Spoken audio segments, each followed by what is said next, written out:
Hello, high.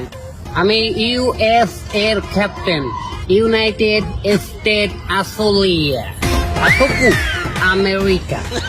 তোর নাম কি? বস আমি শান্ত, বাংলাদেশের ক্যাপ্টেন, দোয়া করেন। তোর প্লেয়ার গোবরা। গাইস সবাই চলে আসো, বস ডাকতেছে, আসো আসো আসো। তোকে লগে আগে থেকেই ভাঙ্গেল ভালো। তোরা যদি ম্যাচে হারিয়ে যাও তোরা পাবি ভিসা, আর তোরা যদি যেত তোরা পাবি পিসা। বস আমার ব্যাটে রান নাই, আপনারাই জিতছেন। বোলিং করো, তুই প্রথম ওভারে 27 রান দিবি, ওকে? 30 ভিসা পাইলে ভেরি গুড। আর তোর নাম? মিল্টন দাস। ব্যাটসম্যান, তুই প্রথম বলে আউট হবি, নিজের ব্যাট দিয়ে নিজের উইকেটে বাড়ি দিবি। তুই না রাকিব আল হাসান, বিশ্বসেরা অলরাউন্ডার। আমি অলরেডি আমেরিকার সিটিজেন। তুই অলরেডি আমাগো মানু বেড়া, তুই ভাই ব্রাদার, তুই রান দিবি।